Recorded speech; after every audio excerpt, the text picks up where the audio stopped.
તો શેની ચર્ચા કરવાની છે આપણે આજે? શેની ચર્ચા કરવાની છે આપણે? કાર્ય, ઉર્જા, પાવર. એની અંદર આવે છે કાર્ય, ઉર્જા, પ્રમેય. બરાબર. તો કાર્ય, ઉર્જા, પાવર. હવે બધા ધ્યાન આપશે. ફિઝિક્સ સહેલો વિષય છે એટલે મતલબ એવું કે ધ્યાન નહીં આપવાનું. કાર્ય તો ભૌતિક વિજ્ઞાનની દ્રષ્ટિએ કાર્ય થયું ક્યારે કહેવાય? જો તમે પદાર્થ પર બળ લગાડો, એની અસર સ્વરૂપે પદાર્થની ગતિ ઉર્જામાં ફેરફાર થાય તો કાર્ય થયું કહેવાય. બરાબર. તો જો પદાર્થ પર બળ લગાડતા તેની ગતિ ઉર્જામાં ફેરફાર થાય તો કાર્ય થયું કહેવાય. બરાબર. અને આવું ત્યારે જ થશે. હવે તમે જાણો છો કોઈ પદાર્થ સપોઝ ગતિ કરે છે, જો એની ગતિની દિશામાં કે ગતિની વિરુદ્ધ દિશામાં બળ લાગે તો એની ગતિ ઉર્જામાં ફેરફાર થશે. ગતિની દિશામાં લાગે તો ગતિ ઉર્જા વધશે, ગતિની વિરુદ્ધ દિશામાં લાગે તો ગતિ ઉર્જા ઘટે. પણ જો બળ ગતિને લંબ લાગશે તો એને કારણે ફક્ત ગતિની દિશા બદલાશે, ગતિ ઉર્જામાં કોઈ ફેર નહીં પડે. ખ્યાલ આવ્યો? એટલે કાર્ય થયું ક્યારે કહેવાય? જ્યારે બળ કે બળનો કોઈ ઘટક બરાબર ગતિની દિશામાં હોય. બરાબર. બળ કે બળનો કોઈ ઘટક ગતિની દિશામાં હશે તો જ એ બળ શું કરી શકશે? ગતિ ઉર્જામાં ફેરફાર કરી શકશે. બરાબર. આપણે આમાં બે કાર્યની વાત કરી હતી. તો પહેલું લઈએ અચળ બળ વડે થતું કાર્ય. અચળ બળ વડે થતું કાર્ય. બરાબર. તો આમાં સપોઝ આ બ્લોક છે, એ અહીંથી અહીં આવ્યો એટલે આ એનું શું થયું? સ્થાનાંતર ડી. આ બળ એફ છે. તો તમે બળના અહીંયા શું કરવાનું? બળના બે ઘટક પડશે. આમ આ ખૂણો થીટા છે તો એફ કોસ થીટા. તો તમે જોઈ શકો છો જે એફ કોસ થીટા ઘટક છે એ શું કરે છે? બળ સ્થાનાંતરની દિશામાં છે એટલે એને કારણે ગતિ ઉર્જામાં ફેરફાર થઈ શકે. એફ સાઇન થીટા ઘટકને કારણે દિશા બદલાશે. બરાબર. ઝડપ એટલે ગતિ ઉર્જાનું મૂલ્ય નહીં બદલાય. એટલે અહીંયા કાર્ય માટે જવાબદાર કોણ છે? બળનો બરાબર કોસ ઘટક એટલે બળનો સ્થાનાંતરની દિશામાં ઘટક. તો અહીંયા કાર્ય ડબલ્યુ બરાબર શું થશે? F cos theta into D. બરાબર.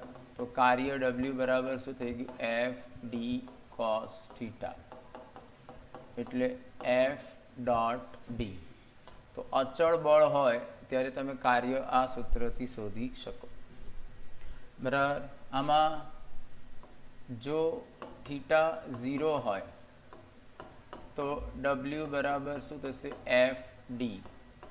આ કેસમાં તમને કાર્ય મહત્તમ મળશે, કારણ કે થીટા 0 હોય તો કોસ 0 1 અને કોસની 1 કિંમત એની મહત્તમ કિંમત છે. માટે જો 0 is less than equal to theta is less than 90 હોય તો આ પહેલું ચરણ છે. પહેલા ચરણમાં કોસ ધન હોવાથી કાર્ય ધન મળશે. તો આ કેસમાં તમને કાર્ય કેવું મળશે? ધન. અને કાર્ય ધન છે ને મતલબ આથી ગતિ ઉર્જામાં વધારો થશે. કાર્ય ધન છે એનો મતલબ કે ગતિ ઉર્જામાં વધારો થશે. બરાબર. જો થીટા એક્ઝેક્ટ 90 હોય તો કાર્ય શૂન્ય, કારણ કે cos 90 0. બરાબર. આમાં શું થશે?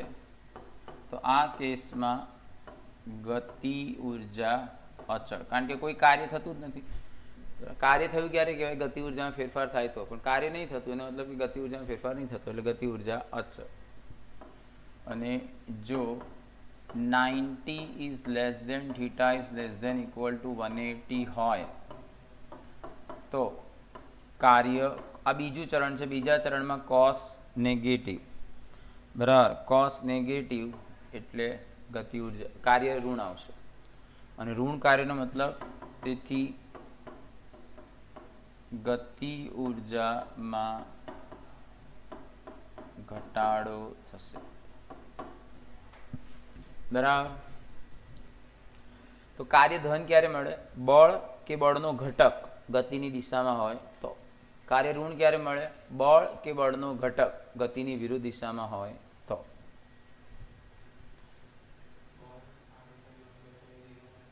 જે તે લખ્યું જ ને આપણે. આ થીટા 90 છે શું? બળ અને સ્થાનાંતર વચ્ચેનો તો ખૂણો છે. બરાબર. પછી ચલ બળ વડે થતું કાર્ય. તો દ્વિપરિમાણ હોય, દ્વિપરિમાણ, તો દ્વિપરિમાણમાં કાર્ય W integration f dot dr r1 થી r2.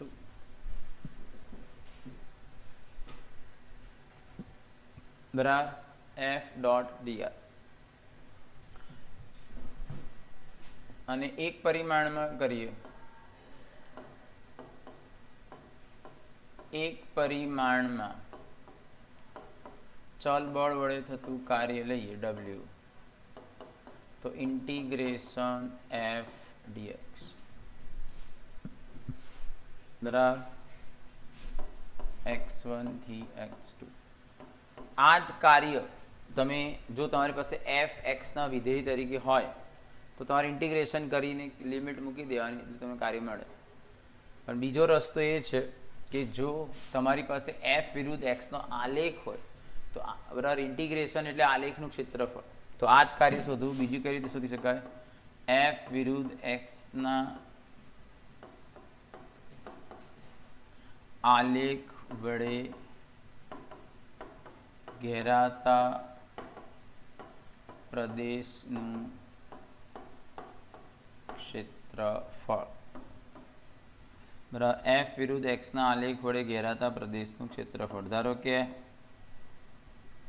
આ f વિરુદ્ધ x નો આલેખ છે.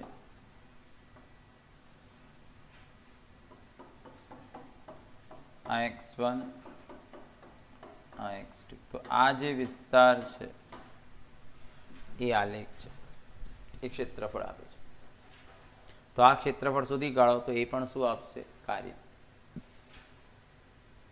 બરાબર. તો આ બધી ફંડામેન્ટલ માહિતી તમારી પાસે હોવી જોઈએ. તમારી પાસે ફંડામેન્ટલ માહિતી હોય, સૂત્ર તમે બરાબર યાદ રાખ્યા હોય તો મને નહીં લાગતું કે તમને વાંધો આવે. બરાબર.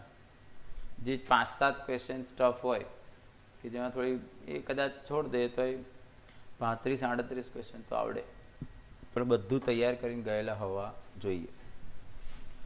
બધું તૈયાર કરે તો ફાયદો શું થાય કે જે અઘરો પ્રશ્ન હોય ને એ તમે કરી શકો. અરે જે છેલ્લા ક્વેશ્ચન્સ હોય ને,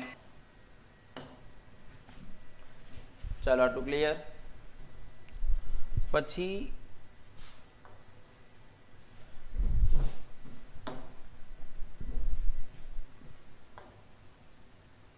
જો f સંરક્ષી બળ હોય, બરાબર, તો સંરક્ષી બળ વડે જે કાર્ય થાય, સંરક્ષી બળનો મતલબ શું થાય? જેમાં ઉર્જાનો વ્યય ના થતો હોય તે. તો જો બળ સંરક્ષી હોય તો હવે તમે જાણો છો એફ ડોટ ડીઆર કાર્ય આપે છે, પણ જો આ બંધ માર્ગ હોય તો સંરક્ષી બળના કેસમાં એફ ડોટ ડીઆર બરાબર શું થશે? 0. કારણ કે બંધ માર્ગ હોય તો તમારું પ્રારંભિક અને અંતિમ સ્થાન એક જ હોય. પ્રારંભિક અને અંતિમ સ્થાન એક હોય તો સ્થાનાંતર શૂન્ય, તો કાર્ય શૂન્ય. બરાબર. ઊંધું વિચાર કહેવાય કે જો close integration F dot D R 0 હોય તો એનો મતલબ છે કે આ બળ સંરક્ષિત છે. ખ્યાલ આવ્યો? સંરક્ષિત છે એનો મતલબ આ 0, આ 0 છે એનો મતલબ બળ સંરક્ષિત. બરાબર. અને અસંરક્ષી બળ માટે જો બળ અસંરક્ષી હોય તો close integration F dot D R less than 0, ઋણ આવે. કારણ કે જે બળ અસંરક્ષી હોય એ હંમેશા શું કરે? ગતિનો વિરોધ કરે. ઘર્ષણ બળ કઈ દિશામાં લાગે? બળની વિરુદ્ધ દિશા. એટલે એમાં થીટા હંમેશા ઋણ જ હોય, એટલે કોસ કાર્ય ઋણ આવે. બરાબર. આ જ્યારે સેમિસ્ટર સિસ્ટમ હતું ત્યારે પૂછાયેલો ક્વેશ્ચન છે બોર્ડમાં. ટેક્સ્ટ બુકની અંદર આ આપેલું હતું, એ લોકોએ પરીક્ષામાં આ પૂછ્યું. અહીં તો બધા જે ટેક્સ્ટ બુકમાં હોય ગોખીને ગયા હોય, એટલે પૂછ્યું તું આ સંરક્ષી માટે આવું આવે. એ લોકોએ ખાલી આ શબ્દ લગાડી દીધો સંરક્ષીની આગળ તો જવાબ લખવાનું હતું લેસ દેન 0. 99 100માંથી 99 છોકરા ઇક્વલ ટુ 0 કરીને આવ્યા હતા. એટલે યાદ રાખવાનું, પછી પહેલાં એને સમજવાનું. ચલો, આ ક્લિયર? બરાબર છે. તો આ તમે વાત કરી બળ, એક પરિમાણમાં બળ અને દ્વિપરિમાણમાં બળ. પછી આપણે લઈશું ટોપિક ગતિ ઉર્જા. તો ગતિ ઉર્જા એટલે શું? પદાર્થની ગતિને લીધે તેની પાસે રહેલ ઉર્જા, એ ગતિ ઉર્જા છે. તમે જાણો છો ગતિ ઉર્જા હાફ mv². તમારે પૂછશે ગતિ ઉર્જા હાફ mv² કેવી રીતે નક્કી કરી? બરાબર. તો એનું એક ઉદાહરણ આપ્યું કે કોઈ પદાર્થ પર એફ બળ લાગે છે. ધારો કે એમ દળના પદાર્થ પર અચળ બળ એફ લાગતા તે સ્થિર સ્થિતિમાંથી ગતિની શરૂઆત કરે છે. ધારો કે એમ દળના પદાર્થ પર અચળ બળ એફ લાગતા તે સ્થિર સ્થિતિમાંથી ગતિની શરૂઆત કરે છે. ખ્યાલ આવી ગયો? હવે બળ અચળ હોય તો ગતિ પ્રવેગ અચળ હોય, એટલે અચળ પ્રવેગી ગતિ થઈ. તો અચળ પ્રવેગી ગતિનું આ સૂત્ર લેવાય v² - v0². 2 પ્રવેગને બળ ભાગ્યા દળ લખાય. હવે આપણે સ્થિર સ્થિતિમાંથી ગતિની શરૂઆત કરી છે એટલે v0 0. તો એફ ડી શું થશે? આ એમ અને આને આ બાજુ લઈ જાઓ, હાફ mv². પણ એફ ઇન્ટુ ડી તો કાર્ય, કાર્ય શું છે? ઉર્જા. એટલે તમે એફ જેટલું બળ લગાડીને ડી સ્થાનાંતર કરાવડાયું ત્યારે તમે જે ઉર્જા આપી એ એફ ડી છે, અને કયા સ્વરૂપમાં છે? Half mv². એ કાર્યને કારણે, એ ઉર્જાને કારણે પદાર્થને v જેટલી ઝડપ છે. એટલે આ ઉર્જાનું પદ છે, ખબર પડી ગઈ? અને આ ઉર્જા ગતિને કારણે છે. બરાબર. એટલે આને શું કહી શકાય? ગતિ ઉર્જા હાફ mv². તો આ રીતે તમને મળ્યું ગતિ ઉર્જા હાફ mv². તો ગતિ ઉર્જાના બીજા સ્વરૂપ કાઇનેટિક એનર્જી. હવે આ જે છે હાફ mv² એને m વડે ગુણો અને m વડે ભાગો. બરાબર. તો આ m એટલે વેગમાન થશે ને, mv, p²/2m. તો આ ગતિ ઉર્જાનું દળ અને વેગ વાળું સ્વરૂપ, આ ગતિ ઉર્જાનું વેગમાન અને દળ વાળું સ્વરૂપ. બરાબર. હવે આના પરથી વેગમાન લખવું હોય તો શું લખાય? √2m_k, બરાબર. તો આ વેગમાનનું સૂત્ર ગતિ ઉર્જાના સ્વરૂપમાં, અને ગતિ ઉર્જાનું સૂત્ર ખબર પડી ને? 2m ને આ બાજુ લઈને વર્ગમૂળ લઈ લીધું. એટલે જો ગતિ ઉર્જા ખબર હોય ને વેગમાન શોધવાનું હોય તો આ વેગમાન ખબર હોય ને ગતિ ઉર્જા શોધવાની તો આ સૂત્ર આવડે. પછી ગતિ ઉર્જાનું એક આ સૂત્ર થાય.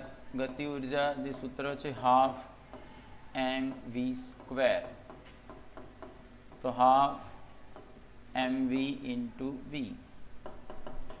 તો ગતિ ઉર્જા શું થશે? 12pv, બરાબર. દળ અને વેગ ખબર હોય તો આ સૂત્ર, વેગમાન અને દળ ખબર હોય તો આ સૂત્ર, વેગમાન અને વેગ ખબર હોય તો આ સૂત્ર. આ સૂત્ર બહુ ઓછું ઉપયોગી છે, બરાબર. આ બે વધારે ઉપયોગી છે, કા અને કા. કારણ કે સામાન્ય રીતે દળ પદાર્થનું અચળ જ હોય. ખ્યાલ આવ્યો? અને આના પરથી ક્વેશ્ચન્સ બનાવી શકે એટલે ધ્યાન રાખવાનું.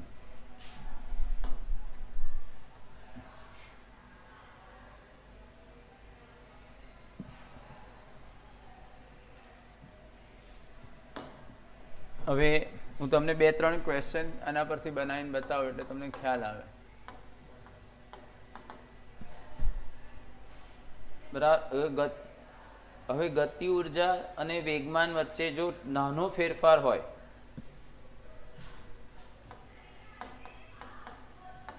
વેગમાનમાં 2%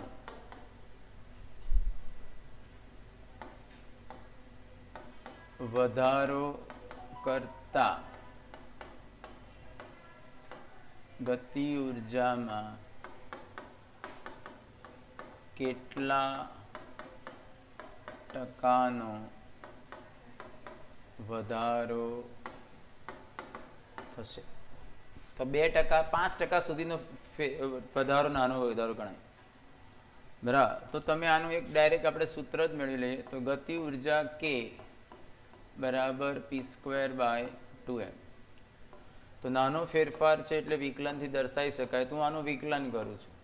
તો p² નું વિકલન 2p/2m એટલે p/m. તો dk ગતિ ઉર્જાનો ફેરફાર p/m × dp. બંને બાજુ ગતિ ઉર્જા વડે ભાગો. dk/k p dp/m અપન ગતિ ઉર્જા વેગમાનના સ્વરૂપમાં શું લખાય? p²/2m. તો એક p જશે, m જશે. તો dk/k 2 ટાઈમ્સ dp/p. બરાબર. આ સાપેક્ષ ફેરફાર થયો, બંને બાજુ 100 વડે ગુણો. તો dk/k × 100 is equal to 2 times dp/p × 100. બરાબર. dp/p × 100 એટલે વેગમાનનો ફેરફાર ટકામાં અને dk/ગતિ ઉર્જાનો ફેરફાર ટકામાં. એટલે ડાયરેક્ટ સૂત્ર જ યાદ રાખી લેવાનું કે વેગમાનનો ફેરફાર ટકામાં અને ગતિ ઉર્જાનો ફેરફાર ટકામાં કઈ રીતે સંકળાયેલા છે. બેમાંથી એક આપશે, બીજું પૂછશે. તો આ પ્રશ્નમાં મેં તમને વેગમાનનો ફેરફાર 2% આપ્યો છે. અહીંયા 2 × 2 4%. પણ આ ક્યારે એપ્લિકેબલ છે? ફેરફાર નાનો હોય, 5% કે 5% કરતાં ઓછો હોય તો. પણ ધારો કે આવો પ્રશ્ન આપું કે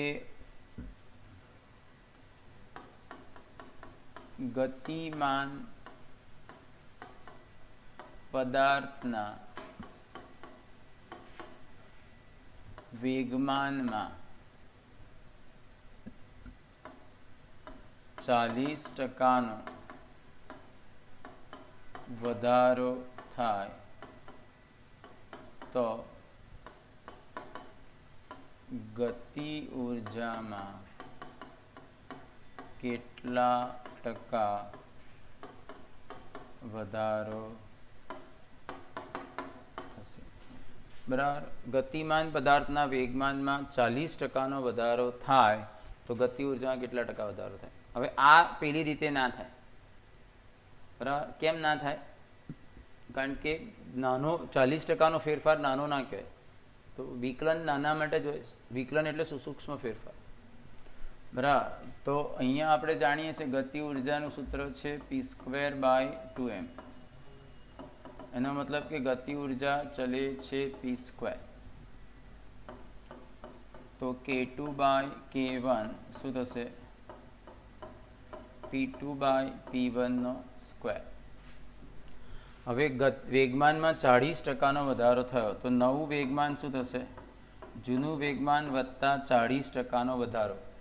આ ટકામાંથી બહાર આવવા 100 વડે ભાગવાનું અને મૂળ વડે ગુણવાનું, એટલે આ થશે 1.4 p1, બરાબર? આ એટલે p1 આ બાજુ લઈ આવો તો p2/p1 ની કિંમત 1.4 થાય.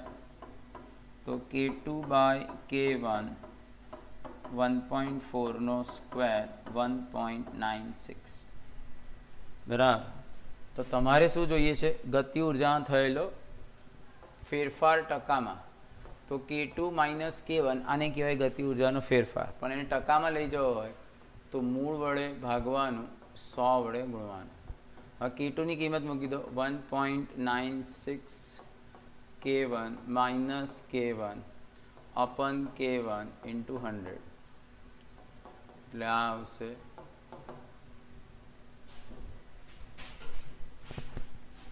96%.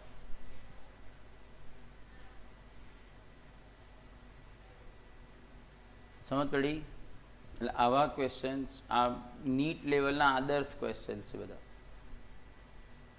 બરાબર? મેં ટકામાં આપ્યું કે ગતિ વેગમાન બમણું થાય તો ગતિ ઉર્જા કેટલા ગણી થાય, એવું પણ પૂછે. એટલે બહુ બધા ક્વેશ્ચન. મેં તમને એક ક્વેશ્ચન આના પરથી સોલ્વ કરીને બતાવ્યો. હવે જે રીતે પૂછ્યું એ પ્રમાણે તમારે સોલ્વ કરવાનો. આવડે? બરાબર. આનાથી ઉલટો એક ક્વેશ્ચન લઈએ.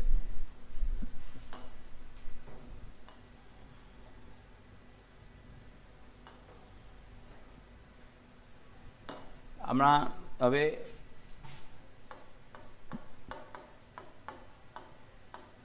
ગતિમાન પદાર્થની ગતિ ઉર્જામાં 125% વધારો થાય તો વેગમાનમાં કેટલા ટકાનો વધારો થાય? બરાબર. ગતિમાન પદાર્થની ગતિ ઉર્જામાં 125% વધારો થાય તો વેગમાનમાં કેટલા ટકાનો વધારો થાય? હવે ઊંધું કર્યું મેં, બરાબર? તો કન્સેપ્ટ તો એ જ હતું, k2/k1 = p2/p1 નો સ્ક્વેર. તેનો મતલબ શું થયો? p2/p1 વર્ગમૂળમાં k2/k1. હવે k2 બરાબર k1, એમાં કેટલા ટકાનો વધારો થયો છે? 125% વધારો, એટલે પ્લસ 125%. ટકામાંથી બહાર આવવા 100 વડે ભાગવાનું, મૂળ વડે ગુણવાનું, બરાબર? એટલે 1.25 k1 થશે. 1.25 k1 માં k1 ઉમેરશો એટલે આ 2.25 k1, બરાબર? તો અહીંયા મૂકી દો કિંમત. તો p2/p1 શું આવશે? વર્ગમૂળમાં 2.25. આનું વર્ગમૂળ કેટલું થાય? 1.5, બરાબર? તો તમારે શું જોઈએ છે? વેગમાનમાં થતો ફેરફાર ટકામાં. એને આ રીતે લખાય, p2 - p1 ફેરફાર, એને ટકામાં ફેરવા વડે મૂળ વેગમાન વડે ભાગો, એટલે p1 વડે ભાગવાનું, 100 વડે ગુણવાનું. તો p2 ની કિંમત શું થશે? 1.5 p1. તો 1.5 p1 - p1 upon p1 into 100, એટલે આ આયા 50%.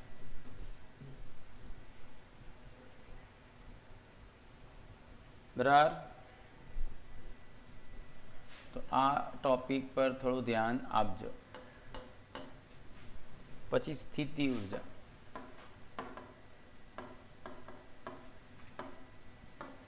સ્થિતિ ઉર્જા મૂળ શું છે? તો મેં ઘણી બધી વખત કીધું છે કે સંરક્ષી બળ વિરુદ્ધ થતું કાર્ય સ્થિતિ ઉર્જા સ્વરૂપે સંગ્રહ પામે છે. સંરક્ષી બળ વિરુદ્ધ થતું કાર્ય સ્થિતિ ઉર્જા સ્વરૂપે સંગ્રહ પામે છે.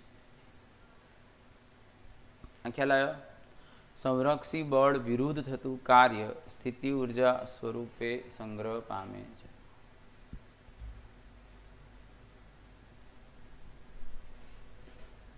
આટલું ક્લિયર? હવે એટલે શું થાય? વિરુદ્ધ થતું એટલે આને આ રીતે લખાય, ઇન્ટિગ્રેશન એફ ડીએક્સ. આ થશે, આ કાર્ય સ્થિતિ ઉર્જા સ્વરૂપે સંગ્રહ હશે. બરાબર? Delta you. બરાબર?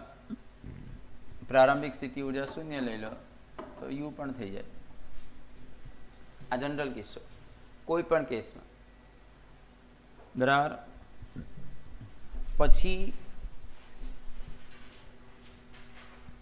જો એ સંરક્ષી બળ ગુરુત્વાકર્ષણ બળ હોય તો એને અનુરૂપ સંગ્રહ પામતી સ્થિતિ ઉર્જા કઈ હોય? ગુરુત્વીય સ્થિતિ ઉર્જા. જો એ સંરક્ષી બળ પુનઃસ્થાપક બળ હોય, સ્પ્રિંગ જેવા તંત્રનું પુનઃસ્થાપક બળ હોય તો સંગ્રહ પામતી ઉર્જા સ્થિતિસ્થાપકીય સ્થિતિ ઉર્જા. જો એ સંરક્ષી બળ વિદ્યુત બળ હોય તો સંગ્રહ પામતી સ્થિતિ ઉર્જા વિદ્યુત સ્થિતિ ઉર્જા. જો એ સંરક્ષી બળ ચુંબકીય બળ હોય તો સંગ્રહ પામતી સ્થિતિ ઉર્જા ચુંબકીય સ્થિતિ ઉર્જા. ખ્યાલ આવ્યો? આપણે અહીંયા આગળ ગુરુત્વીય સ્થિતિ ઉર્જાની વાત કરીએ. ગુરુત્વીય સ્થિતિ ઉર્જા, તો ગુરુત્વીય સ્થિતિ ઉર્જા યુ આના પ્રમાણે શું થાય? Minus integration F. હવે અહીંયા ડીએક્સ તરીકે ઊંચાઈ લઈશું ડીએચ. તો ધારો કે 0 થી h પર જાય છે.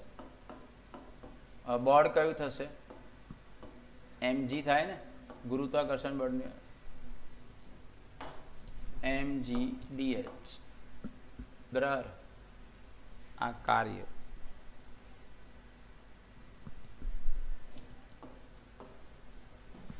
બરાબર. તો mg બહાર નીકળી હશે, ઇન્ટિગ્રેશન dh નો જવાબ આવશે.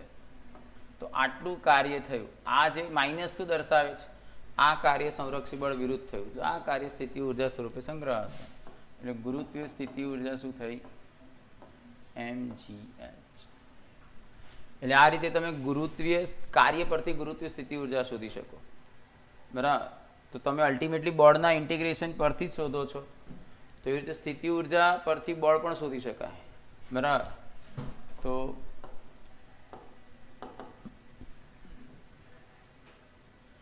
બરાબર, જે સંરક્ષી બળને કારણે સ્થિતિ ઉર્જા સંગ્રહ પામતી હોય, સંરક્ષી બળ તમારે શોધવું હોય સ્થિતિ ઉર્જા પરથી, તો સંરક્ષી બળ F બરાબર માઇનસ du બાય dx. અહીંથી સૂક્ષ્મ ફેરફાર લો, du કરી દો. બરાબર? તો પછી સંકલનની જરૂર ના પડે. એનાથી એ છે F dx. dxને છેદમાં લો, માઇનસને આ બાજુ લઈ જાઓ તો F બરાબર થશે. એટલે જો બળ ખબર હોય ને સ્થિતિ ઉર્જા શોધવાની હોય તો આ રીતે એ બળનું ઇન્ટિગ્રેશન કરીને કાર્ય શોધો. આ કાર્ય સ્થિતિ ઉર્જા સ્વરૂપે સંગ્રહ છે. બરાબર? અને કાર્ય પર સ્થિતિ ઉર્જા પરથી બળ શોધવાનું હોય તો જે સંરક્ષી બળને કારણે આ સ્થિતિ ઉર્જા સંગ્રહ પામી છે એ સંરક્ષી બળ તમને આના પરથી મળે. બરાબર? અને આ જે સ્થિતિ ઉર્જા છે યુ, ગુરુત્વીય સ્થિતિ ઉર્જા યુ mgh, તે માત્ર પ્રારંભિક અને અંતિમ ઊંચાઈ પર જ આધારિત છે. તે પથ પર આધારિત નથી.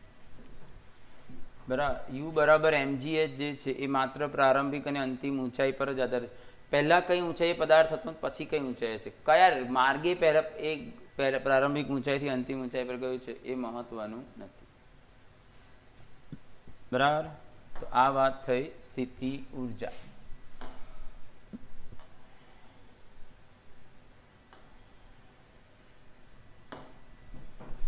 પછી યાંત્રિક ઊર્જા.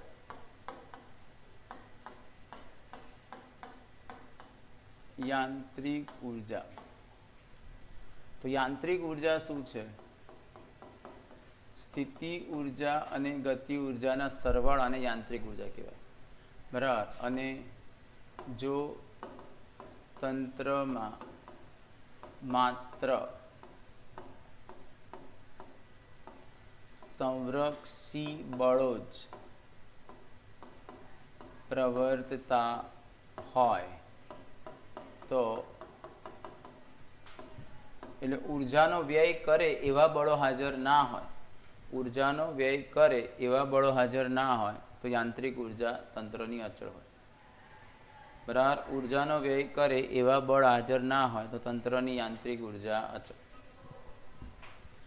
બરાબર. એટલે એને ફેરફાર માટે લખીએ તો સ્થિતિ ઉર્જા વત્તા ગતિ ઉર્જાનો ફેરફાર શૂન્ય, કારણ કે જે અચળ હોય એને કોઈ દિવસ ફેરફાર થાય નહીં. તો ડેલ્ટા યુ બરાબર માઇનસ ડેલ્ટા કે.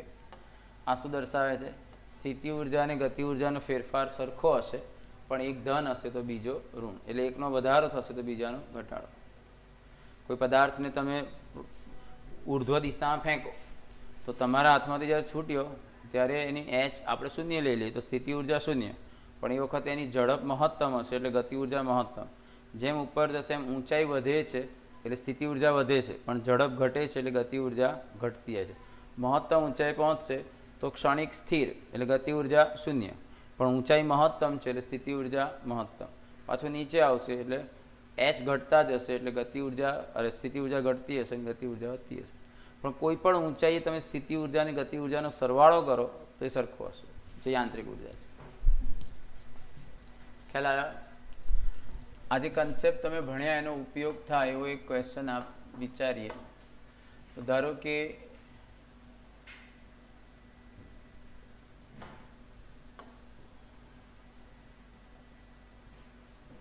આવી એક ટેકરી છે. બરાબર. આ ઊંચાઈ 100 મીટર છે, આ ઊંચાઈ 20 મીટર છે.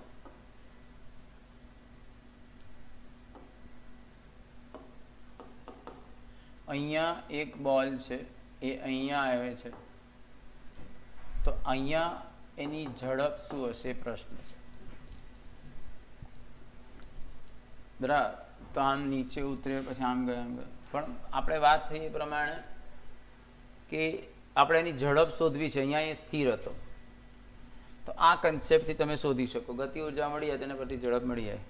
બરાબર. પદાર્થ જે છે એનું દળ ધારો કે 1 કિલોગ્રામ છે. હવે આપણે વાત થઈ કે સ્થિતિ ઉર્જા ખાલી પ્રારંભિક અને અંતિમ ઊંચાઈ પર જ આધારિત છે. સ્થિતિ ઉર્જાનો ફેરફાર કેટલો થશે? તો U2 માઇનસ U1. તો U2 સ્થિતિ ઉર્જા એટલે mgh2 માઇનસ mgh1. તો તમારી પાસે H1 અને H2 છે તો તમે સ્થિતિ ઉર્જાનો ફેરફાર શોધી શકો. હવે આના સૂત્ર પ્રમાણે ગતિ ઉર્જાનો ફેરફાર બરાબર માઇનસ ડેલ્ટા યુ.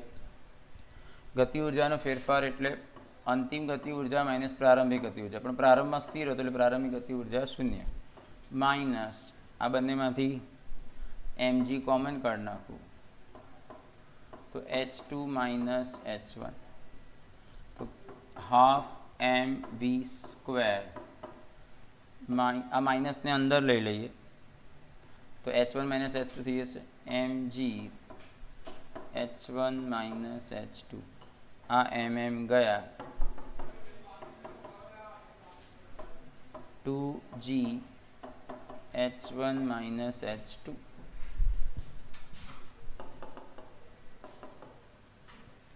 તો 2 ગુણ્યા g 10.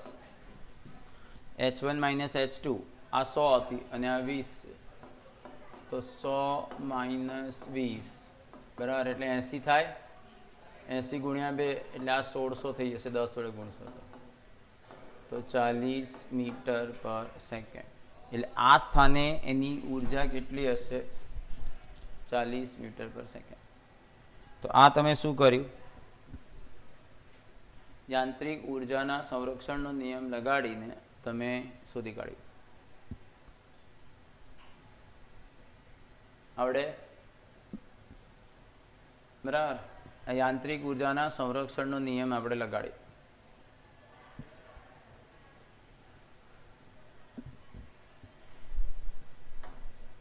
પછી બીજો એક ક્વેશ્ચન આપણે 11માં એટલે ચોપડીમાં જોયો તો, અને બહુ મહત્વનો પ્રશ્ન છે.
બરાબર, યાદ આવ્યું? હવે આ એક લોલક જેવું છે. બરાબર, તમે પ્રશ્ન એ છે અહીંયા એ જડિત છે એટલે આ માર્ગ પર એ ગતિ કરશે.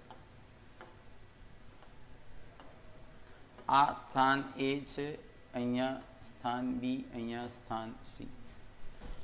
તો તમારે એને સંક્ષિપ્ત દિશામાં ઓછામાં ઓછો કેટલો વેગ આપવો જોઈએ જેથી એ આખું એક પરિભ્રમણ પૂરું કરે. બરાબર, એના કરતાં ઓછો વેગ આપશો તો આટલે જઈને પાછો આવશે. સમજ પડી? તમને યાદ હોય તમે પેલા હિંચકા જોયા, પેલા કામ આખા ગોળ ફરેવા. હા, તો એ જે હિંચકા ખાતા હોય તો પહેલાં આમ ચાલુ થાય, પછી આમ, પછી આખું, પછી આખું ફરે. એટલે એ અમુક ઝડપ પ્રાપ્ત કરે ને, અમુક એના કરતાં વધારે, ત્યારે જ આખું ભ્રમણ પૂરું કરી શકે. તો એ ઓછામાં ઓછી ઝડપ આ સ્થાને કેટલી હોવી જોઈએ? બરાબર, આ લંબાઈ ધારો કે L છે. બરાબર, તો આમાં શું હતું કે આ જગ્યાએ જ્યારે પહોંચશે, જ્યારે એનો વેગ ઓછામાં ઓછો હશે ત્યારે આ દોરી છે ને ઢીલી થઈ જશે. બરાબર, એટલે આ જગ્યાએ બે જ બળ લાગશે, જે આભાસી બળ લાગશે mv²/r, પણ આપણી ત્રિજ્યા L છે, એને ખાલી કોણ સમતોલશે? mg. બરાબર, સામાન્ય રીતે શું હોય, જો દોરી તણાવમાં હોય તો તણાવ બળ પણ નીચે તરફ થાય, તો તણાવ બળ અને mg બે ભેગા મળીને mv²/L ને સમતોલે. બરાબર, પણ જ્યારે ઓછામાં ઓછી ઝડપથી તમે એને કર્યું હશે તો દોરી અહીં પહોંચશે ને ત્યારે દોરી ઢીલી થઈ જશે, એટલે એમાં તણાવ નથી. ખ્યાલ આવ્યો? કારણ કે આ વખતે એક્ઝેક્ટ આભાસી બળ mg જેટલું જ છે, એટલે તણાવ બળની ઉત્પન્ન થવાની જરૂર નથી. તો સી સ્થાનની વાત કરીએ.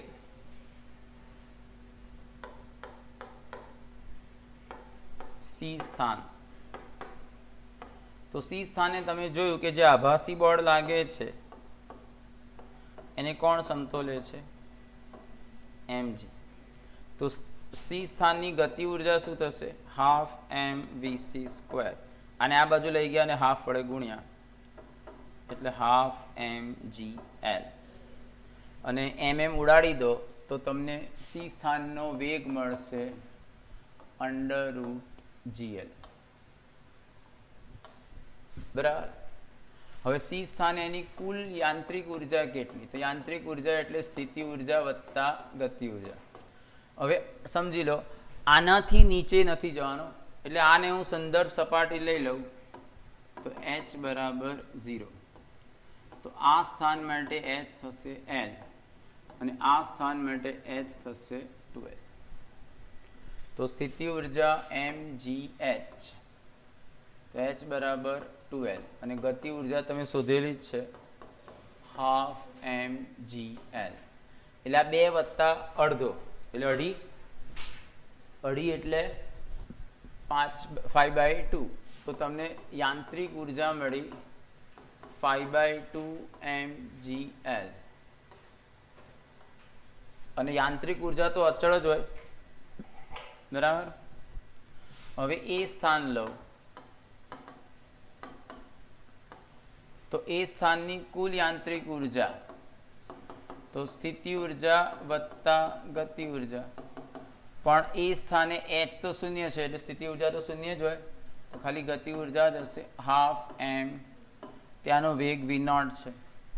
યાંત્રિક ઉર્જાના સંરક્ષણના નિયમ પ્રમાણે એ સ્થાને યાંત્રિક ઉર્જા ઇઝ ઇક્વલ બધા સ્થાને યાંત્રિક ઉર્જા અચળ જ હોય તો એ સ્થાને યાંત્રિક ઉર્જા બરાબર સી સ્થાને યાંત્રિક ઉર્જા તો એ સ્થાને યાંત્રિક ઉર્જા half m va square is equal to half m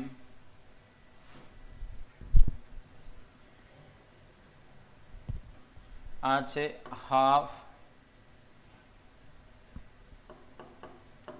m v0 square ને આ તમે શોધ્યું છે 5/2 mgl તો 2 ઉડી હશે mm ઉડી હશે તો v0 મળ્યા √5gl એટલે ઓછામાં ઓછી એ સ્થાને એટલે કે જે લઘુત્તમ સ્થાન છે નિમ્નતમ સ્થાન છે એ નિમ્નતમ સ્થાને √5gl કે એના કરતાં વધારે ઝડપ આપો તો જ એ પોતાનું એક પરિભ્રમણ પૂરું કરી શકશે નહીં તો પાછું આવશે બરાબર. આટલી ઓછામાં ઓછી સ્પીડ જોઈએ. બી સ્થાનની વાત કરીએ તો બી સ્થાને યાંત્રિક ઉર્જા કેટલી થશે તો સ્થિતિ ઉર્જા વત્તા ગતિ ઉર્જા તો સ્થિતિ ઉર્જા mgh h બરાબર l ગતિ ઉર્જા હાફ mvb સ્ક્વેર પણ યાંત્રિક ઉર્જાના સંરક્ષણના નિયમ પ્રમાણે કુલ યાંત્રિક ઉર્જા છે કેટલી 5/2 mgl જેટલી તો mgl plus half mvb square 5/2 mgl તો હાફ mvb સ્ક્વેર શું થશે 5/2 એટલે અઢીમાંથી એક જાય તો દોઢ એટલે 3/2 mgl તો આના પરથી તમને બી સ્થાનની ઝડપ મળશે √3gl બરાબર. એટલે પરિણામ છે ને યાદ રાખજો એ સ્થાનની ઝડપ બી સ્થાનની ઝડપ સી સ્થાનની ઝડપ ખ્યાલ આવી ગયો. અને આ વસ્તુ ખાસ કે કોઈ પણ વસ્તુ શિરોલંબ ઉર્ધ્વ સમતલમાં વર્તુળાકાર ગતિ કરે તો જો એના નિમ્નતમ સ્થાને ઝડપ √5gl કે એના કરતાં વધારે હોય તો જ એ એક પરિભ્રમણ પૂરું કરી શકે બરાબર.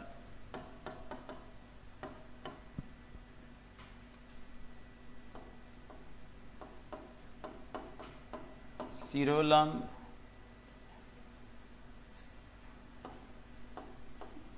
ઉર્ધ્વ સમતલમાં થતી વર્તુળાકાર ગતિ માટે જો નિમ્નતમ સ્થાને ઝડપ v equal to or greater than √5gl l અહીંયા l શું થશે વર્તુળાકાર માર્ગની ત્રિજ્યા r હોય તો જ સંપૂર્ણ પરિભ્રમણ શક્ય છે. એટલે જે નિમ્નતમ સ્થાન છે ત્યાં એની ઝડપ √5gr કે એના કરતાં વધારે હોવી જોઈએ. એના કરતાં ઓછી હશે તો એ પરિભ્રમણ પૂરું કરી શકશે નહીં. ખ્યાલ આવ્યો?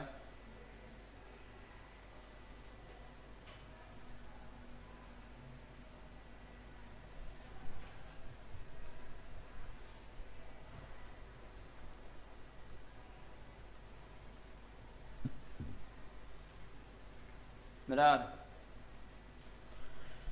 આ જે મેં તમને કન્સેપ્ટ ભણાયો એનો ઉપયોગ તમને કહું. અલા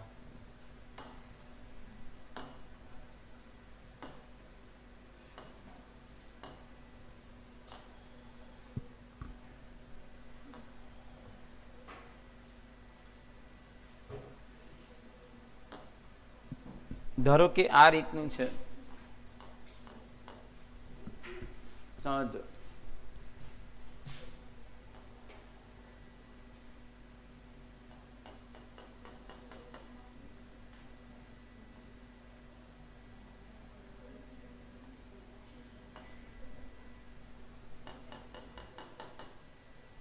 બરાબર. હવે તમે આ બ્લોકને, આ જે વર્તુળાકાર માર્ગ છે એની ત્રિજ્યા ધારો કે 2 મીટર છે. બરાબર. તો પ્રશ્ન એ છે કે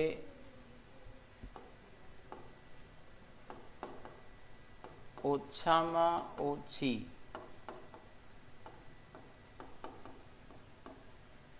કેટલી ઊંચાઈએથી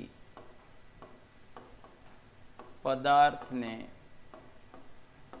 પડતો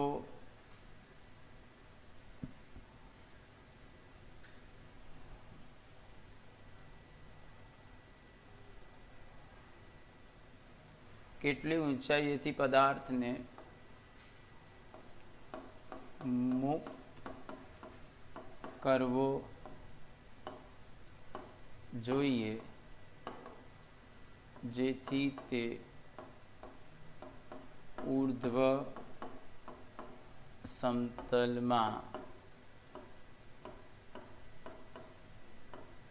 પરિભ્રમણ પૂર્ણ કરી શકે. બરાબર. તો આ પ્રશ્નનો જવાબ મેં તમને કીધું એ પ્રમાણે આ જગ્યાએ આને ઓ બિંદુ કહું તો તમે જાણો છો કે ઓ બિંદુએ એનો વેગ કેટલો હોવો જોઈએ? Less than equal to √5gl. આટલો તો હોવો જ જોઈએ વેગ. હવે આટલા વેગ માટે એને કેટલી ઊંચાઈએથી મુક્ત પતન કરાવવું પડે? તો આ વેગ છે એને અનુરૂપ જે ગતિ ઉર્જા છે, બરાબર, એટલી સ્થિતિ ઉર્જા હોવી જોઈએ. બરાબર. હવે તમે કોઈ h ઊંચાઈએથી મુક્ત પતન કરાવો તો જે સ્થિતિ ઉર્જા હતી mgh એનું રૂપાંતર ગતિ ઉર્જામાં થાય. તો આના પરથી v બરાબર શું થશે? √2gh. બરાબર. તો આનો મતલબ v ની કિંમત આ મૂકી દઈએ તો √2gh should be greater than equal to √5gl. બંને બાજુથી વર્ગમૂળ કાઢીએ, બરાબર, અને gg ઉડાડી દઈશું તો h બરાબર શું આવશે? h should be greater than equal to 5/2l. l એટલે અહીંયા r લઈશું આપણે, 5gr. ને g નહીં આવે, g તો કટ થશે, 5r એટલે 5/2 અને r કેટલા છે? 2 એટલે 5 મીટર. બરાબર. એટલે તમારે પદાર્થને કાં તો 5 મીટર અથવા 5 મીટર કરતાં વધારે ઊંચાઈએથી તમે એને મુક્ત કરાવશો તો અને તો જે વર્તુળાકાર માર્ગે ભ્રમણ કરી શકશે, નહીતર એ પાછો આવશે. ખ્યાલ આવ્યો? તો આ રીતે તમે આ કન્સેપ્ટ જે છે યાંત્રિક ઉર્જાના સંરક્ષણનો નિયમ, એના પરથી ઘણા બધા પ્રશ્ન ઉકેલી શકો.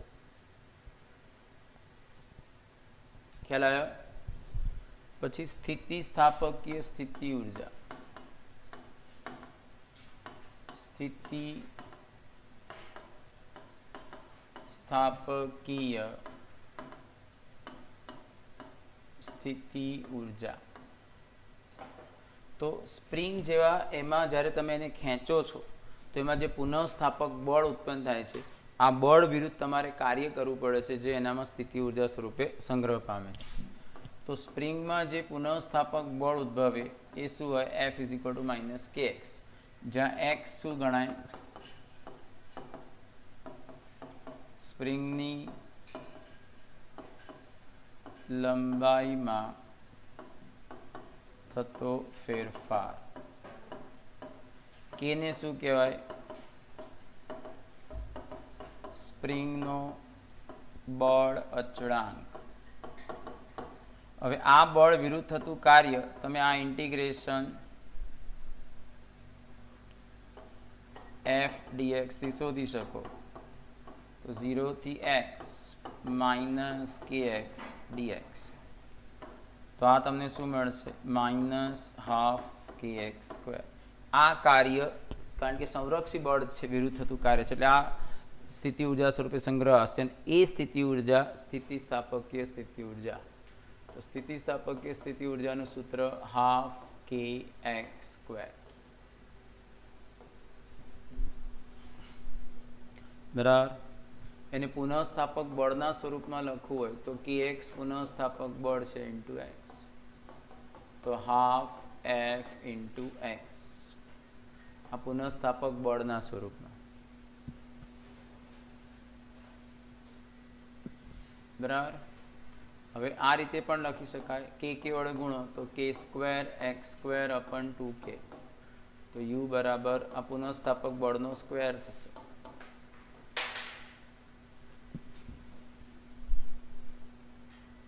બરાબર.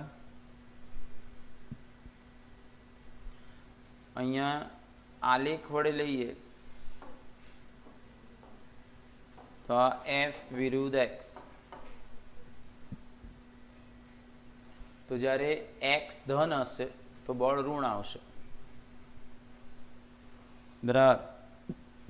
તો એક્સ ધન હોય ત્યારે બળ ઋણ, એટલે આલેખ તમને આવો મળશે. તો આ જે છે આ તમારી સ્થિતિ ઉર્જા છે. કારણ કે એફ વિરુદ્ધ એક્સ વડે ઘેરાતા પ્રદેશનું ક્ષેત્રફળ શું આપે? સ્થિતિ ઉર્જા.